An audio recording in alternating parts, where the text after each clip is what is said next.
Imagine waking up every day before the sun rises. Not because you want to, but because you have no choice. In a quiet village, far away from the noise of the world, lived a woman named Nomvula. There was no electricity, no running water, no easy roads, just long distances and heavy responsibilities. Every single morning, Nomvula would wrap her baby gently on her back, pick up her bucket, and begin the long walk to the stream. The journey was not easy. The path was steep, rocky, and endless. But she walked it anyway. Because her child needed water. Because her home needed life. And that is what mothers do. They show up no matter how hard it is.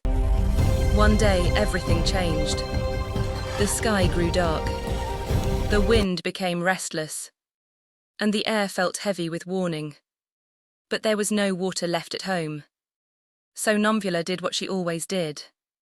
She chose her child over her fear.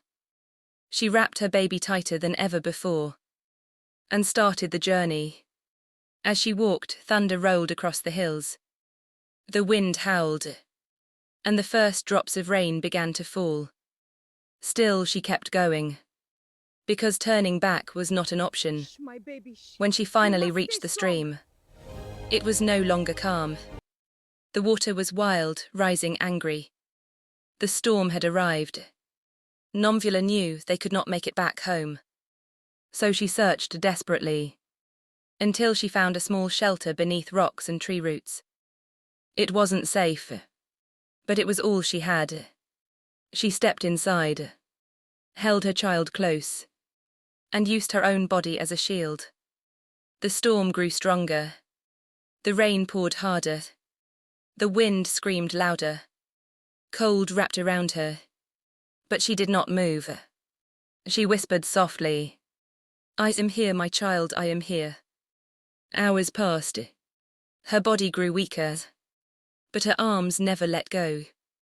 She turned her back to the storm, taking every drop of rain, every gust of wind, so her child wouldn't have to.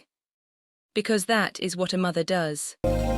She protects, she sacrifices, she endures. Then the storm reached its peak.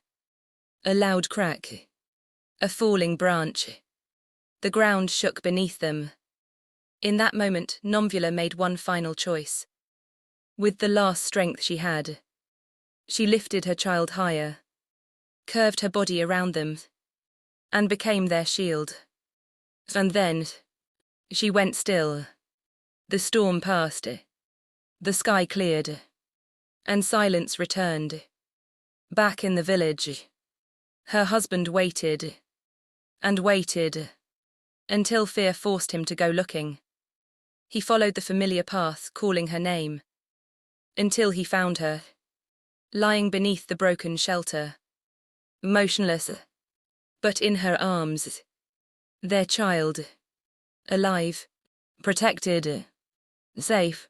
He fell to his knees, heart shattered, yet filled with something powerful, because even in her final moment, she chose her child. That is the power of a mother. A mother walks miles so her child can drink. A mother stands in storms so her child can be warm. A mother gives everything, even her last breath, so her child can live. A mother is not just a woman. She is strength, her love unbroken, eternal.